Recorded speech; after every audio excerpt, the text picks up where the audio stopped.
Hi friends, എല്ലാവർക്കും വരാന്ത റൈസിൻ്റെ YouTube ചാനലിലേക്ക് സ്വാഗതം. അപ്പോൾ നമ്മൾ സ്ട്രാറ്റജി കെ സീരീസ് കറൻ്റ്ലി ഒന്ന് ഹോൾഡ് ചെയ്ത് വെച്ചിട്ടുണ്ട്. ഇമ്പോർട്ടൻ്റ് ആയിട്ടുള്ള 2 സെക്ഷൻ ആയിരുന്നു. ആർട്ട് ആൻഡ് കൾച്ചറിലെ ഫോക്ക് ഡാൻസസും ക്ലാസിക്കൽ ഡാൻസസും, അതിന് ശേഷം ഇമ്പോർട്ടൻറ്റ് ഗവൺമെൻറ് സ്കീംസ് ലേറ്റസ്റ്റ് ആയിട്ട് 2014 ശേഷമുള്ളതും അതിന് മുമ്പോട്ടുള്ള ഇമ്പോർട്ടൻ്റ് ആയിട്ടുള്ള സ്കീംസ് വരും നമ്മൾ ഇതിന് മുമ്പുള്ള 2 സെഷൻസിൽ നോക്കിയിട്ടുള്ളത്. അപ്പോൾ അത് കാണാത്തൊരു മസ്റ്റായിട്ടും പോയി കാണണം. ഏറ്റവും വെയിറ്റേജ് കൂടി സ്ട്രാറ്റജിക്കലെ 2 ടോപ്പിക്സ് ആണ് നമ്മൾ കവർ ചെയ്തത്.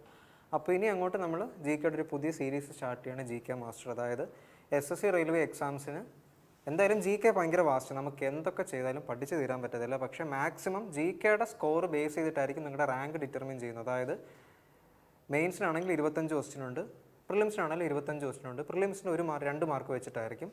പക്ഷെ അത് പ്രീ എന്ന് പറയുന്നത് അല്ലെങ്കിൽ പ്രിലിംസ് എന്ന് പറയുന്നത് കട്ട് ഓഫ് ബേസ് ചെയ്തായിരിക്കും. അതിൻ്റെ മാർക്ക് നമ്മുടെ മെറിറ്റിൽ കൂട്ടില്ല. പക്ഷേ മെയിൻസ് എക്സാമിനാണെങ്കിൽ കിട്ടുന്ന ഓരോ മാർക്കിനും പോകുന്ന ഓരോ മാർക്കിനും വരെ ഭയങ്കര വിലയുണ്ട്. മാത്സും റീസണിങ് ഇംഗ്ലീഷൊക്കെ അത്യാവശ്യം നമ്മൾ മറ്റുള്ള എക്സാംസിന് കോമൺ ഏരിയ ആയതുകൊണ്ട് നമ്മൾ നന്നായിട്ട് ചെയ്യും. അതിൻ്റെ വെയിറ്റേജ് നമ്മൾ വേറെ പറയുന്നതായിരിക്കും.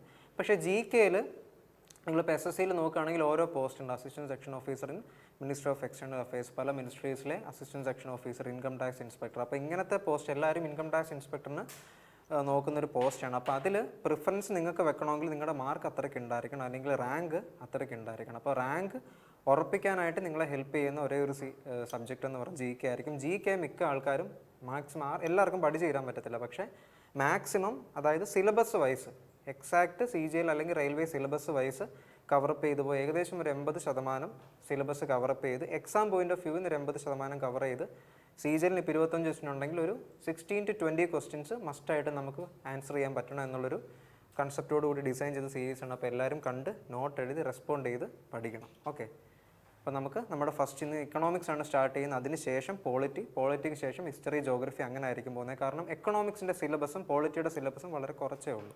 കാരണം ജോഗ്രഫി വെച്ച് നോക്കുമ്പോൾ വാസ്റ്റ് ആയിട്ടുള്ള സിലബസ് അല്ലാതെ നമുക്ക് പെട്ടെന്ന് തീർക്കാൻ പറ്റും. അപ്പോൾ ഡെഫിനറ്റ് ആയിട്ട് ഇതിൽ നിന്നൊരു 5 ക്വസ്റ്റ്യൻ ചോദിച്ചൊരു 3-4 ക്വസ്റ്റ്യൻ വരെ ചെയ്യാനുള്ളൊരു ലെവൽ നമ്മൾ എന്തായാലും. അപ്പം ബൾക്കായിട്ട് നമ്മൾ പഠിക്കുന്നതിനേക്കാൾ കുറച്ച് നമ്മുടെ വീഡിയോ ഏകദേശം ഒരു 30 മിനിറ്റ് വരെ മാക്സിമം കാണുകയുള്ളൂ, അല്ലെങ്കിൽ 20 മിനിറ്റ്. അപ്പം ഓരോ ദിവസം ഇത് നാളത്തേക്ക് നീട്ടി വെക്കാതെ ഇച്ചിരി പഠിച്ചതിൻ്റെ ഒപ്പം തന്നെ പഠിച്ചു പോവുകയാണെങ്കിൽ വിതിൻ ടു നെക്സ്റ്റ് CGLനകം നമുക്ക് ഏകദേശം സിലബസ് കവറപ്പ് ചെയ്യാനായിട്ട് പറ്റും. ഓക്കെ, അപ്പോൾ നമ്മൾ ഇന്ത്യൻ എക്കോണമിയാണ്. കാരണം ഇന്ത്യൻ എക്കോണമിയും ഇന്ത്യയുടെ റിലേറ്റഡ് ആയിട്ടുള്ള ഹിസ്റ്ററിയും ജോഗ്രഫി, ഇന്ത്യൻ ജോഗ്രഫിയാണ് കൂടുതലും ചോദിക്കുന്നത് നമ്മുടെ SSC എക്സാംസിനും റെയിൽവേ എക്സാംസിനും. അതുകൊണ്ട് തന്നെ ഇന്ത്യൻ എക്കോണമി, മാക്രോ എക്കണോമിക്സ് നമ്മൾ ലാസ്റ്റ് മിസലേനിയസ് പറയുന്നതായിരിക്കും. നമുക്ക് ആദ്യം ഇന്ത്യൻ എക്കോണമി ഫോക്കസ് ചെയ്തിട്ട് പോവാം. അപ്പോൾ നോക്കിക്കേ, അപ്പോൾ നമ്മൾ ഇന്ന് നോക്കാൻ പോകുന്ന ടോപ്പിക് എക്കണോമിക് പ്ലാനിങ് ആണ്. അതായത് നമ്മുടെ രാജ്യം ഈ സ്വാതന്ത്ര്യമൊക്കെ വാങ്ങിച്ചിട്ട് എക്കണോമിക്കലി ഉയരണം എന്നൊക്കെയുള്ള ഒരു ആശയത്തെ എത്തി നിൽക്കുമ്പോൾ അതിന് പ്ലാൻ വേണം. വെറുതെ നമുക്ക് ഒരു എക്കണോമിക്കലി ഡെവലപ്ഡ് ആയിട്ടുള്ളൊരു കൺട്രി ആക്കാൻ പറ്റില്ല. പകരം അതിൻ്റേതായ പ്ലാനിങ് വേണം. എക്കണോമിക്സ് പഠിച്ച ആൾക്കാരെ ഇൻവോൾവ് ചെയ്ത് കമ്മിറ്റി ഉണ്ടാക്കണം, കുറേ പ്രൊസീജിയേഴ്സ് ഉണ്ട്. അപ്പോൾ അതിൻ്റെ ഭാഗമായിട്ട് ഈ പ്ലാനിങ് എങ്ങനെ രൂപീകരിക്കപ്പെട്ടു, അല്ലെങ്കിൽ ഇങ്ങനൊരു സംഭവം ഇന്ന് കാണുന്ന ഇന്ത്യ ആവുന്നതിന് ഒരു തുടക്കമുണ്ടായിരുന്നു.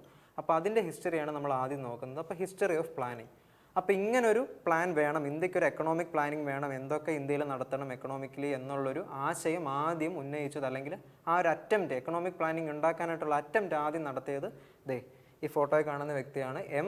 വിശ്വേശ്വരയ്യ. അതായത് മോക്ഷഗുണ്ടം വിശ്വേശ്വരയ്യ. മോക്ഷഗുണ്ടം വിശ്വേശ്വരയ്യ.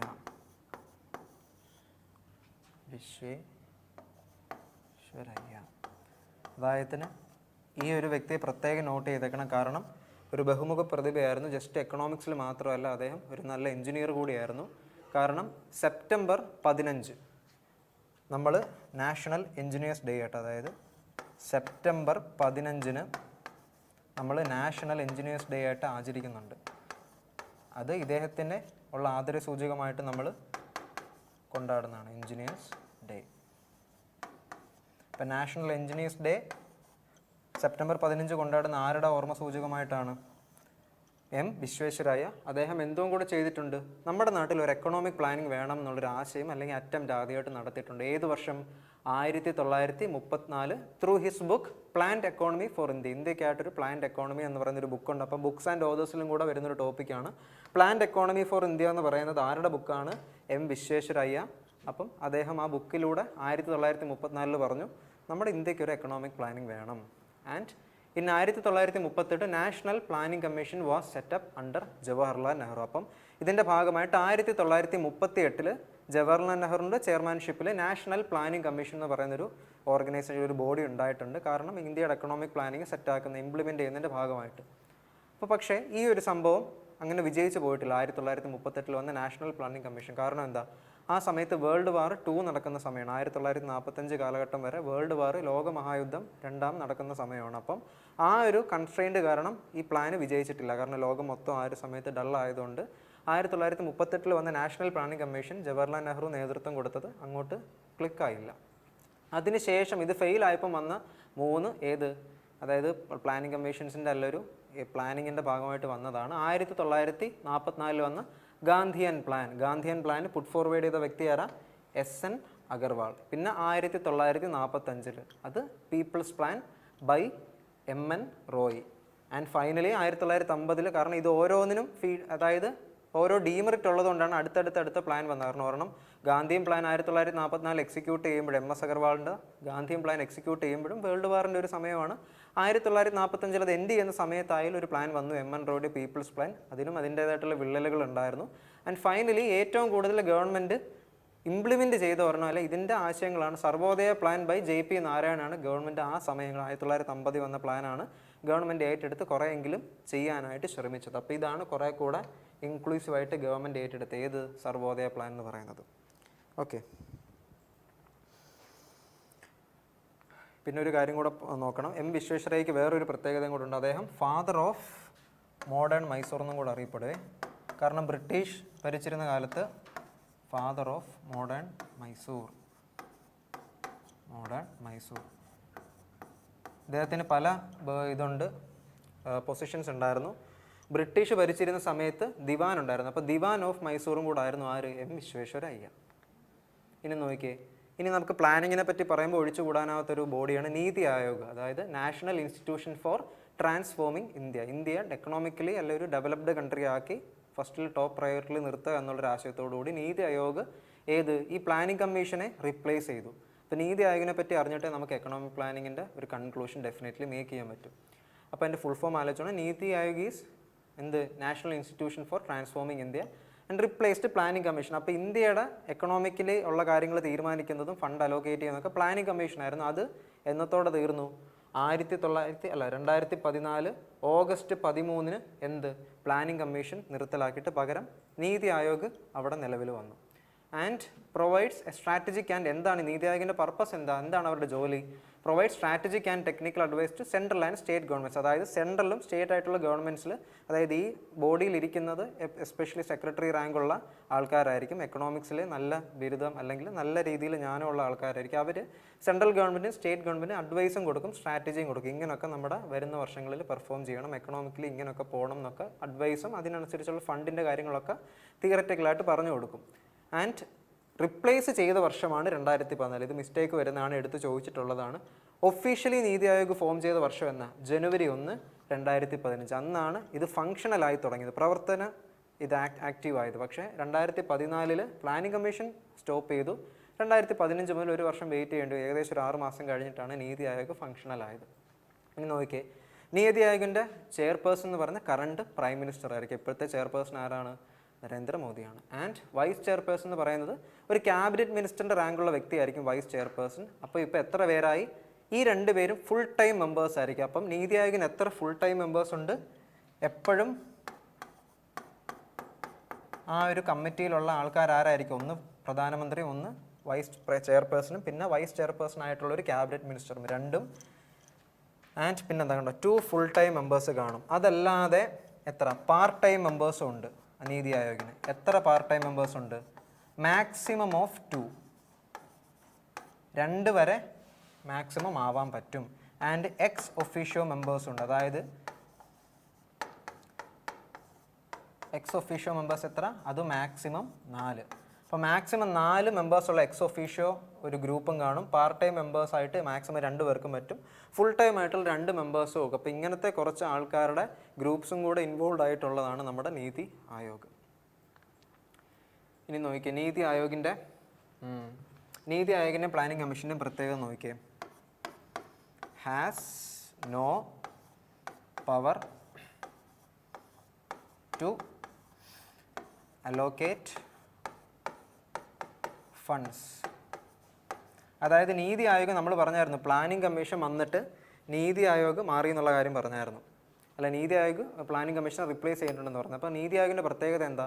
പ്ലാനിംഗ് കമ്മീഷന് കുറച്ചുകൂടെ അധികാരം ഉണ്ടായിരുന്നു, അതിൻ്റേതായ അഹങ്കാരം അവർക്കുണ്ടായിരുന്നു. അതുകൊണ്ടാണ് നീതി ആയോഗ് കുറച്ചുകൂടെ ഫങ്ഷണൽ ആവണം, ആൾക്കാരിലേക്ക് ചെല്ലണം എന്ന് വെച്ചിട്ട് നീതി ആയോഗ് വന്നത്. അതായത് നീതി ആയോഗിന് ഒരു ലിമിറ്റ്സ് ഉണ്ട്. അതായത് അതിന് ഫണ്ട് കിട്ടിക്കഴിഞ്ഞാൽ എന്ത് ചെയ്യാൻ പറ്റും?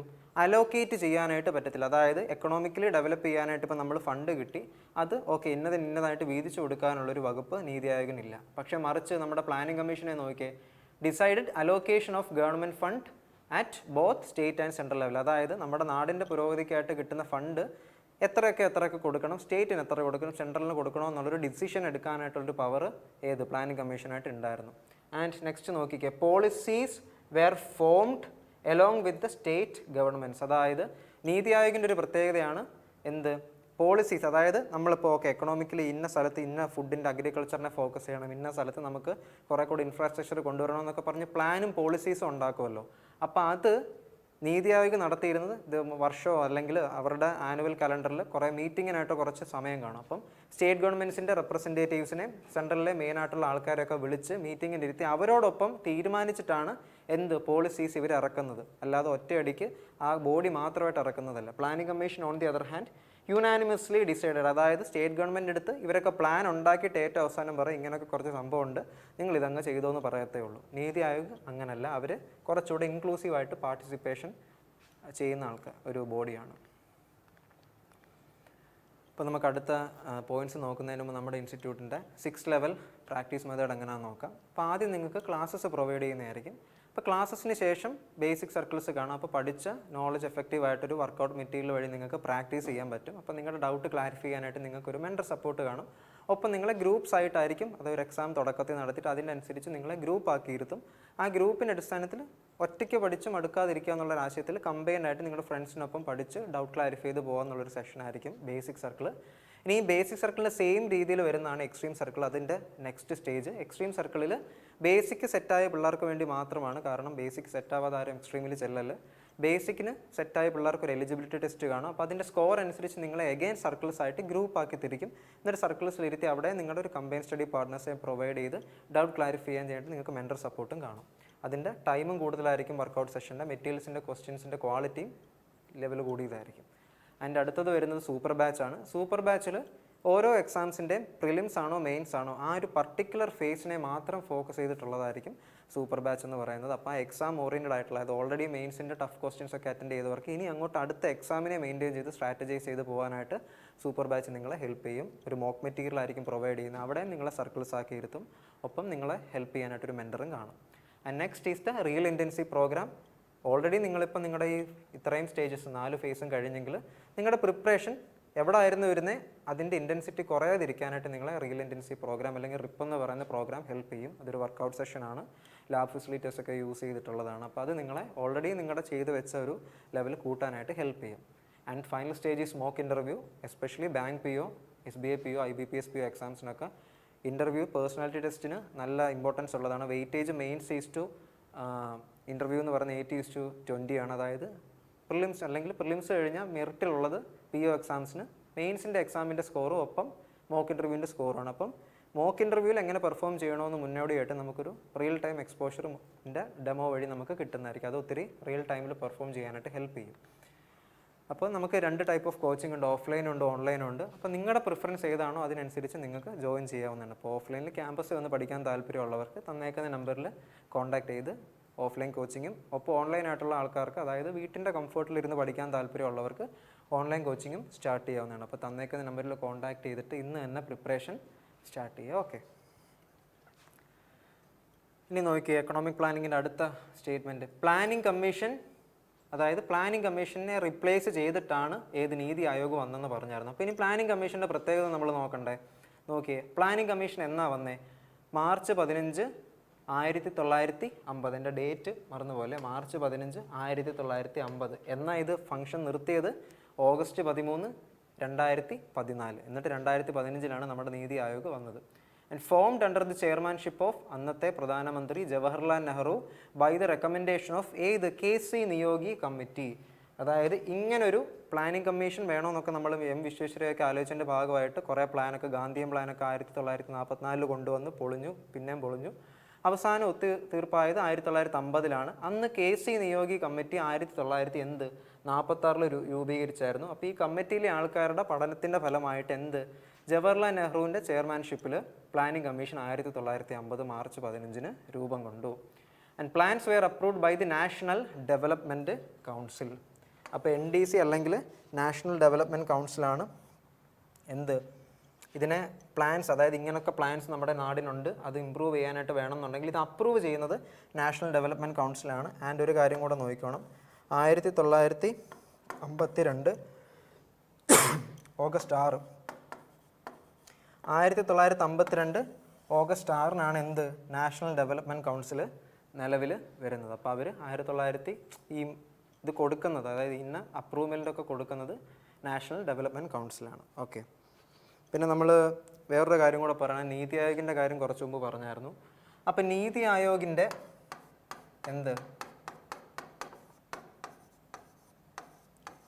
നീതി ആയോഗിൻ്റെ ഇപ്പോഴത്തെ CEO ചീഫ് എക്സിക്യൂട്ടീവ് ഓഫീസർ എന്ന് പറയുന്നത് BVR സുബ്രഹ്മണ്യമാണ്.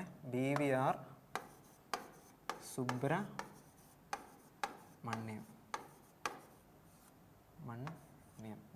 സുബ്രഹ്മണ്യമാണ് ഇപ്പോഴത്തെ നീതി ആയോഗിൻ്റെ ചീഫ് എക്സിക്യൂട്ടീവ് ഓഫീസർ. അപ്പോൾ എൻ്റെ ചെയർമാൻ ആരായിരുന്നു? ചെയർപേഴ്സൺ ഇപ്പോഴത്തെ പ്രധാനമന്ത്രി ശ്രീ നരേന്ദ്രമോദി. ഓക്കെ, ഇനി നോക്കിയേ, ഇനി നമ്മൾ മെയിനായിട്ടുള്ളൊരു ടോപ്പിക്കിലോട്ട് പോവാണ് 5 ഇയർ പ്ലാൻസ്.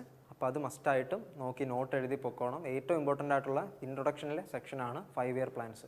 ഇപ്പോൾ നോക്കി, അതായത് ഓരോ 5 വർഷം കൂടുമ്പോഴും നമ്മുടെ രാജ്യത്തിൻ്റെ എക്കണോമിക് പുരോഗതി നോക്കി റിവ്യൂ നടത്തി അടുത്തടുത്ത 5 വർഷത്തേക്കിന് വേണ്ട എക്കണോമിക്കലി നടപ്പാക്കേണ്ട കാര്യങ്ങൾ പ്ലാൻ ഇടുക എന്നുള്ളതാണ് 5 ഇയർ പ്ലാൻസിൻ്റെ ലക്ഷ്യം. അതിനനുസരിച്ച് നമ്മുടെ നാട്ടിലെ ഗവേണിംഗ് ബോഡീസ്, സെൻട്രൽ ഗവൺമെൻറ് ആയാലും സ്റ്റേറ്റ് ഗവൺമെൻറ് ആയാലും പുരോഗതി ഇംപ്ലിമെൻറ്റ് ചെയ്യണം. അപ്പോൾ അതിന് മുമ്പ് ഒരു പ്ലാൻ വേണമെന്ന് പറഞ്ഞു. അപ്പോൾ അതിൻ്റെ തുടക്കമാണ് 5 ഇയർ പ്ലാൻസ്. അപ്പോൾ ഫസ്റ്റ് 5 ഇയർ പ്ലാൻസ് മുതൽ നമുക്കിപ്പോൾ 12 അങ്ങോട്ട് നീണ്ടു പോകുന്നുണ്ട്. 12 5 ഇയർ പ്ലാൻസ് വരെ ഉണ്ട്. അപ്പോൾ അതിൽ ഓരോന്നായിട്ട് നമ്മൾ നോക്കി പോകുന്നതായിരിക്കും. അപ്പോൾ 5 ഇയർ പ്ലാൻസിൻ്റെ ഇമ്പോർട്ടൻസ് നോക്കിക്കേ. 5 year plans or FIPs are centralised and integrated national economic programmes.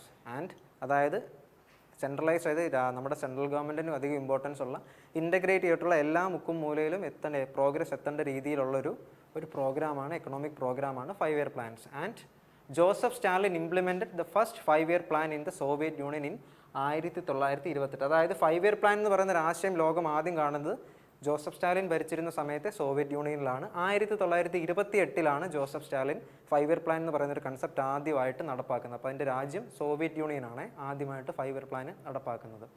And planning goals were economic growth modernisation, അതായത് പ്ലാനിംഗ് ഗോൾസ് ഈ പ്ലാൻ ഉണ്ടാക്കിയ സമയത്ത് പ്ലാനിങ്ങിൽ ഇൻക്ലൂഡഡ് ആയിട്ടുള്ള ഒബ്ജക്റ്റീവ്സ് എന്ന് പറയുന്നത് ഒന്ന് എക്കണോമിക് ഗ്രോത്ത്, പിന്നെ modernisation, self Reliance and social justice. ഇത് 4നും എംഫസൈസ് കൊടുത്ത് ഇത്രയും കാര്യങ്ങളിലും ഇമ്പ്രൂവ്മെൻറ്റ് വന്നിട്ട് ബാക്കിയുള്ള നമുക്ക് നോക്കാം എന്നുള്ളതിൻ്റെ ഇത് പ്രൈമറി ഒബ്ജക്റ്റീവ്സ് എന്ന് പറയുന്നതെല്ലാം മിക്ക 5 ഇയർ പ്ലാനിലും ഇതൊക്കെയായിരുന്നു. എക്കണോമിക് ഗ്രോത്ത്, മോഡേണൈസേഷൻ അതായത് ആധുനികത, പിന്നെ self Reliance and social justice. ഇത്രയും ഒബ്ജക്റ്റീവ്സിന് ഊന്നൽ കൊടുത്തിട്ടായിരുന്നു 5 ഇയർ പ്ലാൻസ് ഓരോന്നിനും മുന്നോട്ട് പോകാൻ സാധിച്ചിരുന്നത്. And liberalisation, privatisation and globalisation made, അതായത് LPG മോഡൽ കൊണ്ടുവന്നതിൻ്റെ ഭാഗമായിട്ട് ഇന്ത്യ ഒരു സമയത്ത് 90 കാലഘട്ടങ്ങളിൽ ഇന്ത്യക്ക് ഈ സെൽഫ് റിലയൻസ് എന്ന് പറയുന്നത്, ഞാൻ പറഞ്ഞില്ലേ സെൽഫ് റിലയൻസ്, അതായത് സ്വയം പര്യാപ്തത എന്ന് പറയുന്നത് എല്ലാം ഫോറിൻ റിസോഴ്സിനെ അല്ലെങ്കിൽ ആശ്രയിക്കാതെ ഇന്ത്യയിൽ തന്നെ എല്ലാം ഉണ്ടാക്കിയിട്ട് ഇന്ത്യയിൽ തന്നെ അന്ന് അത്രയും ഡെവലപ്ഡ് ആയിട്ടിരുന്നില്ല, പക്ഷേ ഇന്ത്യയിൽ തന്നെ എല്ലാം പ്രൊഡ്യൂസ് ചെയ്ത് എക്സ്പോർട്സ് ഒക്കെ കൂട്ടി ഇമ്പോർട്ട്സ് കുറച്ച് ഇന്ത്യ കുറച്ചുകൂടെ ഒന്ന് അപ്ലിഫ്റ്റ് ചെയ്യാമെന്ന് വെച്ചിട്ട് ഉള്ളൊരു കൺസെപ്റ്റിലാണ് സെൽഫ് റിലയൻസ് വന്നത്. പക്ഷേ അത് 90 കാലഘട്ടങ്ങളിൽ അത് ഫെയിലായിപ്പോയി. ഈ ഒരു ആശയം നമുക്ക് നേരെ നടത്താൻ പറ്റില്ല. കാരണം എന്താ? Liberalisation, privatisation and globalisation, LPG എന്ന് പറയുന്ന ആശയം ഇന്ത്യ ഒരു 5 ഇയർ പ്ലാനിൽ അഡോപ്റ്റ് ചെയ്തായിരുന്നു. അതായത് കുറച്ചുകൂടെ ഫോറിൻ പോളിസീസൊക്കെ സെറ്റാക്കുക, അല്ലെങ്കിൽ പുറത്തൊക്കെ ഒരു പിടിപാട് വരുത്തി അവരുടെ ട്രാൻസാക്ഷൻ ട്രേഡൊക്കെ സ്മൂത്ത് ആക്കുന്നതിൻ്റെ ഭാഗമായിട്ട് ഈ സെൽഫ് റിലയൻസ് അതിന് പറ്റത്തില്ലായിരുന്നു, അതിന് നമ്മളെ ബ്ലോക്ക് ചെയ്യായിരുന്നു. അപ്പോൾ അത് മാറ്റിയിട്ടാണ് വേറൊരു ഒബ്ജക്റ്റീവും കൂടെ വെച്ചിട്ടാണ് ഇന്ത്യ 90 കാലഘട്ടങ്ങളിൽ മുന്നോട്ട് പോയിരുന്നത്. അപ്പോൾ സെൽഫ് റിലയൻസ് മാത്രം കൊണ്ട് പറ്റില്ല എന്ന് മനസ്സിലാക്കിയതുകൊണ്ടാണ് liberalisation, privatisation and globalisation model India accept ചെയ്തത്. ആൻഡ് അതിൻ്റെ ഭാഗമായിട്ട് നമ്മളിപ്പം വേൾഡ് ട്രേഡ് ഓർഗനൈസേഷൻ ഇല്ലേ, അത് 1995 ഫോം ചെയ്തിട്ടുണ്ട്. ആ വേൾഡ് ട്രേഡ് ഓർഗനൈസേഷൻ രൂപീകരിച്ചതിൻ്റെ കാരണങ്ങളിലൊന്ന് നമ്മുടെ രാജ്യം ഇന്ത്യയാണ്. അതായത് ഇന്ത്യ എന്ന് പറയുന്നത് ഈ ഓർഗനൈസേഷൻ രൂപീകരിച്ചതിൻ്റെ വൺ ഓഫ് ദ ഫൗണ്ടിങ് മെമ്പേഴ്സാണ് 1995. കാരണം ഈ പോളിസിയൊക്കെ അഡാപ്റ്റ് ചെയ്തതിൻ്റെ ഭാഗമായിട്ട് ലോകത്ത് കച്ചവട വ്യാപാരം കുറച്ചുകൂടെ സ്മൂത്ത് ആവണം, കുറച്ചുകൂടെ മോഡേണൈസ്ഡ് ആവണമെന്ന് വെച്ചിട്ട് ഇന്ത്യ അഡോപ്റ്റ് ചെയ്ത ആശയമാണ് LPG. അത് കഴിഞ്ഞിട്ട് അതിനുശേഷം India world trade organisation develop ചെയ്യുന്നതിൻ്റെ അല്ലെങ്കിൽ എസ്റ്റാബ്ലിഷ് ചെയ്യുന്നതിൻ്റെ ഭാഗമാകാനും ഇന്ത്യക്ക് സാധിച്ചു. ഇപ്പോൾ നമ്മുടെ പിക്ചറിൽ തന്നേക്കുന്ന വേൾഡ് ട്രേഡ് ഓർഗനൈസേഷനാണ്. ഇത് എക്സിസ്റ്റ് ചെയ്യുന്നത്. ഇതിൻ്റെ ലൊക്കേഷൻ എവിടെയാണ്? ഹെഡ് ക്വാർട്ടേഴ്സ് ഏത് സ്ഥലത്താണ്? ജനീവയാണ്. ജനീവ എവിടെ? സ്വിറ്റ്സർലൻഡ്. ഇപ്പോൾ സ്വിറ്റ്സർലൻഡിലെ ജനീവയിലാണ് ഏതിൻ്റെ head quarters? World trade organisation formed in 1995. Okay.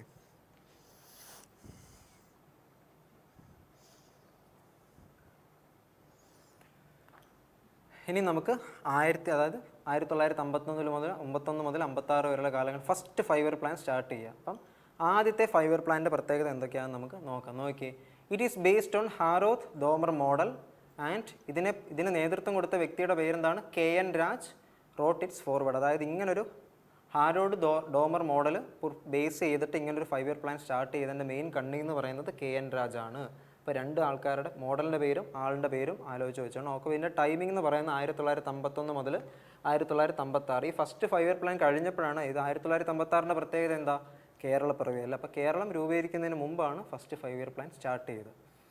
And family plan and community development programme CDP was introduced in 1952. അതായത് ഫാമിലി പ്ലാനും കമ്മ്യൂണിറ്റി ഡെവലപ്മെൻറ്റ് പ്രോഗ്രാമും CDPയും ഇൻട്രൊഡ്യൂസ് ചെയ്ത് 1952 ആൻഡ് ഇതെന്താണ് എംഫസൈസ് ചെയ്തത്? ഫസ്റ്റ് 5 ഇയർ പ്ലാനിൽ എന്തൊക്കെയായിരുന്നു ഇമ്പോർട്ടൻ്റ് ആയിട്ടുള്ള കാര്യങ്ങൾ? ഒന്ന്, അഗ്രികൾച്ചർ ഡെവലപ്പ് ചെയ്യണം. പിന്നെ പ്രൈസ് സ്റ്റെബിലിറ്റി, വിലക്കയറ്റമൊക്കെ കുറച്ച് വിലയെല്ലാം സ്റ്റേബിൾ ആക്കണം. ആൻഡ് പവർ ആൻഡ് ട്രാൻസ്പോർട്ട്, അതായത് നമ്മുടെ നാട്ടിൽ എല്ലാ സ്ഥലത്തും വൈദ്യുതി എത്തിക്കല്ല, അങ്ങനത്തെ മോഡേണൈസ്ഡ് ആയിട്ടുള്ള അന്നത്തെ ആശയങ്ങളും എല്ലായിടത്തും ട്രാൻസ്പോർട്ട് സ്മൂത്തായിട്ട് പോവുക, പവറും ഇലക്ട്രിസിറ്റിയും കാര്യങ്ങളൊക്കെ എത്തുക എന്നുള്ളതും ഇതിൻ്റെ എംഫസൈസ് ആയിരുന്നു. ഫസ്റ്റ് 5 ഇയർ പ്ലാൻ്റെ ഒബ്ജക്റ്റീവ്സ് ആയിരുന്നു. And it was a success because of good harvest in the last 2 years. കഴിഞ്ഞ 2 വർഷത്തെ ഹാർവസ്റ്റ് നമുക്ക് നല്ലതായതുകൊണ്ട്. കാരണം മെയിൻ പ്രയോറിറ്റി എന്ന് പറയുന്നത് ആരായിരുന്നു? അഗ്രികൾച്ചർ ആയിരുന്നു. അപ്പോൾ ഇന്ത്യയെ പോലെ ഡൈവേഴ്സ് ആയിട്ടൊരു കൺട്രിയിൽ, അതെ, ജോഗ്രഫിക്കലി ഡൈവേഴ്സ് ആയിട്ടൊരു കൺട്രിയിൽ അഗ്രികൾച്ചറിന് വൻ സാധ്യതയുണ്ട്. അപ്പോൾ അത് ഫോക്കസ് ചെയ്തുകൊണ്ട് കഴിഞ്ഞ 2 വർഷം നമുക്ക് ആ ടൈമിലെ കഴിഞ്ഞ 2 വർഷം നമുക്ക് നല്ല ഹാർവസ്റ്റ് കിട്ടിയതുകൊണ്ട് ഈ ഒരു 5 year plan, first 5 year plan was a success. പിന്നെ വേറൊരു പോയിന്റും കൂടെ നോക്കണം.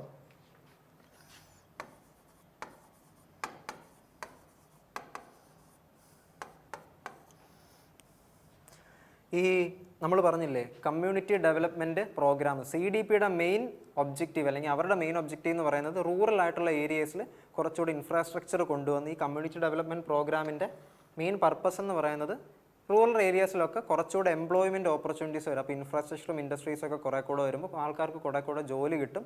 അതുവഴി അവിടുത്തെ എക്കണോമിക് അവസ്ഥ ബൂസ്റ്റപ്പ് ആവും എന്നുള്ളൊരു ആശയം നടപ്പാക്കാൻ്റെ ഭാഗമായിട്ടാണ് കമ്മ്യൂണിറ്റി ഡെവലപ്മെൻറ്റ് പ്രോഗ്രാം 1952 ഇംപ്ലിമെൻറ്റ് ചെയ്യപ്പെട്ടത്. ഓക്കെ, ഇനി നോക്കിയ സെക്കൻഡ് 5 ഇയർ പ്ലാൻ, അത് 1956 മുതൽ 1961 വരെയുള്ള കാലഘട്ടങ്ങളിലായിരുന്നു സ്റ്റാർട്ട് ചെയ്തത്.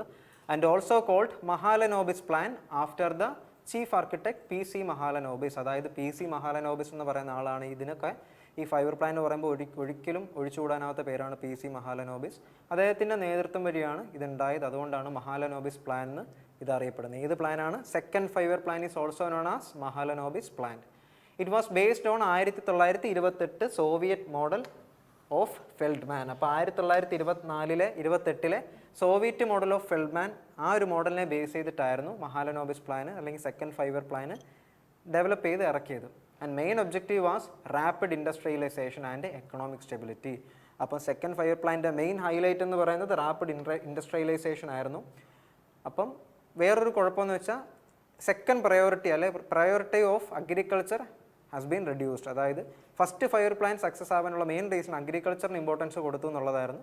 സെക്കൻഡ് 5 ഇയർ പ്ലാൻ ആയപ്പോൾ ഇൻഡസ്ട്രിയലൈസേഷൻ കുറച്ചുകൂടെ കച്ചവടം സ്മൂത്ത് ആക്കുന്നതിൻ്റെ ഭാഗമായിട്ടും നമ്മുടെ ഇൻഡസ്ട്രിയൊക്കെ കുറേ കൂടെ ഡെവലപ്പ് ആക്കണമെന്ന് വെച്ചിട്ട് അതിന് ഫോക്കസ് കൊടുത്തതുകൊണ്ട് അഗ്രികൾച്ചർ കുറച്ചൊന്ന് താഴെ പോയി. അതായത് അതിന് ഇമ്പോർട്ടൻസ് കുറച്ചേ കൊടുത്തിട്ടുള്ളൂ. ഇതിൻ്റെ മെയിൻ ഒബ്ജക്റ്റീവ്സിലൊന്നല്ലായിരുന്നു. പിന്നെ നോക്കി റാപ്പിഡ് ഇൻഡസ്ട്രിയലൈസേഷൻ വരുമ്പോൾ സ്വാഭാവികമായിട്ടും കുറേ ഇൻഡസ്ട്രീസ് വരുമല്ലോ. ഏതൊക്കെ ഇൻഡസ്ട്രീസാണ് വരുന്നത്? ഒന്ന് ഭിലായ്, ദുർഗാപൂർ. വെസ്റ്റ് ബംഗാളിലാണ് ദുർഗാപൂർ എന്ന് പറയുന്ന സ്ഥലം. അവിടുത്തെ ഭിലായ് പ്ലാന്റ് ആൻഡ് റൂർക്കിയിൽ, ഇതൊക്കെ സ്റ്റീൽ പ്ലാന്റ്സ് ആയിരുന്നേ. ബിലായി, ദുർഗാപൂരിലെ ബിലായി വെസ്റ്റ് ബംഗാളിലാണ്. ആൻഡ് റൂർക്കില, ഒഡീഷ സംസ്ഥാനത്തിലാണ് റൂർക്കില.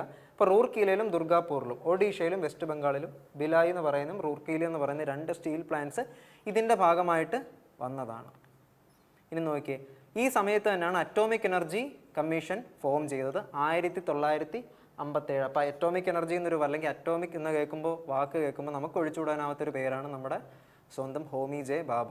അപ്പം ഹോമി ജെ ഭാഭയായിരുന്നു അതിൻ്റെ ഫസ്റ്റ് ചെയർമാൻ. ഏത് ഓർഗനൈസേഷൻ്റെ? 1957 സെക്കൻഡ് 5 ഇയർ പ്ലാനിൻ്റെ സമയത്ത് ഫോം ചെയ്ത അറ്റോമിക് എനർജി കമ്മീഷൻ്റെ ചെയർമാൻ. ആൻഡ് ഈ സമയത്ത് തന്നെ ഫോം ചെയ്തതാണ് Tata institute of fundamental research. അപ്പം ടാറ്റ ഇൻസ്റ്റിറ്റ്യൂട്ട് ഓഫ് ഫണ്ടമെൻ്റൽ റിസർച്ചും അറ്റോമിക് എനർജി കമ്മീഷനും ഈ സമയത്ത് ഫോം ചെയ്തതാണ്. പിന്നെ വേറൊരു പോയിന്റും കൂടെ ഉണ്ട്, ഇൻഡസ്ട്രിയൽ പോളിസി. അതായത് ഇൻഡസ്ട്രീസ് കൂടുതൽ വരുമ്പോൾ അതിൻ്റേതായിട്ട് പ്രോട്ടോകോൾസും അതിൻ്റെ നിയമങ്ങളും ഒക്കെ കാണുമല്ലോ. അപ്പോൾ അതിൻ്റെ ഭാഗമായിട്ട് 1956 റാപ്പിഡ് ഇൻഡസ്ട്രിയലൈസേഷൻ വരുന്നെങ്കിൽ അതിനൊക്കെ ഒരു ഓർഡർ വേണം എന്നുള്ളതിൻ്റെ ഭാഗമായിട്ടാണ് ഇൻഡസ്ട്രിയൽ പോളിസി ഓഫ് 1956 വന്നത്. And it emphasised on the role of public sector. അതായത് ഓരോ ഇൻഡസ്ട്രീസ് വരുമ്പോൾ അതിന് മേൽ പബ്ലിക് അല്ലെങ്കിൽ ഗവൺമെൻറ്റ്സിനും പബ്ലിക് സെക്ടേഴ്സിനും ഒരു മേൽക്കോയ്മ വേണം. അതായത് അവർ റാൻഡമായിട്ടങ്ങ്, കാരണം നമ്മളൊരു സോഷ്യലിസ്റ്റ് അപ്രോച്ച് ആയിരുന്നു അന്ന് ചെയ്തിരുന്നത്, അതായത് അക്സെപ്റ്റ് ചെയ്തിരുന്നത്. അതുകൊണ്ട് തന്നെ ഫുള്ളും ഇൻഡസ്ട്രീസിന് അങ്ങ് മാർക്കറ്റിൽ എന്ത് ചെയ്യാൻ പറ്റില്ല, പകരം ഗവൺമെൻറ്റിന് ഒരു പിടി കാണും, ഒരു മേൽക്കോയ്മ കാണും എന്നുള്ള രീതിയിൽ അത് ഉറപ്പ് വരുത്തുന്നതിൻ്റെ ഭാഗമായിട്ടാണ് ഇൻഡസ്ട്രിയൽ പോളിസി ഓഫ് 1956 അന്ന് ഇറങ്ങിയതും അത് ഇംപ്ലിമെൻറ്റ് ചെയ്യാനായിട്ട് ഹെൽപ്പ് ചെയ്തത്. ഇനി നോക്കിയാൽ നമ്മൾ തേർഡ് 5 ഇയർ പ്ലാൻ വരികയാണ്. അതിൻ്റെ കാലഘട്ടം ഓരോ 5 വർഷം കൂടുമ്പോഴും വരുന്നു. 1961 മുതൽ 1966 വരെ. അതിൻ്റെ എയിം എന്നായിരുന്നു? Self Reliance and self governing economy. അതായത് ഇപ്പോൾ തേർഡ് 5 ഇയർ പ്ലാനിൽ സെൽഫ് റിലയൻസ് വന്നു, കാരണം ഇൻഡസ്ട്രിയലൈസേഷൻ കൊടുത്തതിൻ്റെ ഭാഗമായിട്ട്, കാരണം ഇൻഡസ്ട്രീസ് ഒക്കെ വന്ന് കുറച്ചുകൂടെ ഒന്ന് ബൂസ്റ്റപ്പായി. എന്നിട്ട് സെൽഫ് ജനറേറ്റിംഗ്, അതായത് നമ്മുടെ നാട്ടിൽ തന്നെ ഉള്ള കാര്യങ്ങൾ റിലേ ചെയ്ത്, റിസോഴ്സിനൊക്കെ റിലേ ചെയ്ത് ഇവിടെ തന്നെ ഉണ്ടാക്കി അങ്ങോട്ട് എക്സ്പോർട്സ് ഒക്കെ കൂട്ടി കുറച്ചുകൂടെ ഒന്ന് ഡെവലപ്പ് ആവുമെന്നുള്ള ആശയമാണ് തേർഡ് 5 ഇയർ പ്ലാനെ അഡോപ്റ്റ് ചെയ്തത്. ആൻഡ് എന്താണ്? Realised agriculture should have given the top priority. ഈ ഒരു പ്ലാനിൻ്റെ സമയത്ത് ഇവർ മനസ്സിലായി ഫസ്റ്റ് 5 ഇയർ പ്ലാനിലെ പോലെ തന്നെ അഗ്രികൾച്ചർ വെറുതെ തഴഞ്ഞു കളയണ്ടായിരുന്നു, അതിനും ഇമ്പോർട്ടൻസ് കൊടുക്കണമായിരുന്നു. കാരണം നമ്മുടെ ജോഗ്രഫിക്കൽ പൊസിഷൻ അനുസരിച്ച് കൊടുക്കേണ്ടിയിരുന്നത് അഗ്രികൾച്ചറിനായിരുന്നു. അത് കൊടുത്തില്ല, അതൊരു മിസ്റ്റേക്കായിട്ട് മനസ്സിലാക്കിയത് തേർഡ് 5 ഇയർ പ്ലാനിൻ്റെ സമയത്താണ്. ആൻഡ് റാപ്പിഡ് ഇൻഡസ്ട്രിയലൈസേഷൻ ആയിരുന്നല്ലോ സെക്കൻഡ് 5 ഇയർ പ്ലാനിൻ്റെ എയിം. അപ്പം അതിൻ്റെ ഭാഗമായിട്ട് അത് പിന്നെയും കണ്ടിന്യൂ ചെയ്ത് തേർഡ് 5 ഇയർ പ്ലാനിൻ്റെ അതിൻ്റെ എഫക്റ്റ് കാണാൻ തുടങ്ങി. Bokaro steel plant, union trust of India, industrial develop, അതായത് കുറേ കാര്യങ്ങൾ വന്നിട്ടുണ്ട്. ബൊക്കാരോ സ്റ്റീൽ പ്ലാന്റ്, ബൊക്കാരോ എവിടെയാണ്? ജാർഖണ്ഡാണ്. അപ്പോൾ ബൊക്കാറോ എന്ന് പറയുന്ന സ്റ്റീൽ പ്ലാന്റ് ജാർഖണ്ഡിൽ ഡെവലപ്പായി. അപ്പം ബൊക്കാറോ സ്റ്റീൽ പ്ലാന്റ് ജാർഖണ്ഡിൽ വന്നു. പിന്നെ union trust of India UTA develop ചെയ്തു. പിന്നെ ഇപ്പോൾ പ്രൈവറ്റൈസ് ചെയ്ത industrial development bank of India വന്നു. എന്ന് 1964. അതായത് Bokaro steel plant, union trust of India, industrial development bank of India എല്ലാം 1964 വന്നത്. And food corporation of India, അതായത് FCI, and agricultural prices commission APCയും ഫുഡ് കോർപ്പറേഷൻ ഓഫ് ഇന്ത്യ വന്നതും ഏത് വർഷമാണ്? 1964. പിന്നെ തേർഡ് പ്ലാൻ ഒബ്വിയസ്ലി ഒരു കംപ്ലീറ്റ് ഫെയിലിയർ ആയിരുന്നു, കാരണം അഗ്രികൾച്ചറിന് പ്രയോറിറ്റൈസ് ചെയ്യാനായിട്ട് പറ്റിയില്ല. അതിൻ്റേതായിട്ടുള്ള തെറ്റ് തേർഡ് 5 ഇയർ പ്ലാനിൽ നന്നായിട്ട് കാണാൻ പറ്റുമായിരുന്നു. അപ്പോൾ നമ്മുടെ ഇന്നത്തെ സെഷൻ ഇവിടെ വൈൻഡപ്പ് ആവുകയാണ്. അപ്പം അടുത്ത സെഷനിൽ നെക്സ്റ്റ് ഒരു ടോപ്പിക്കായിട്ട് വീണ്ടും കാണുന്നവരേക്കും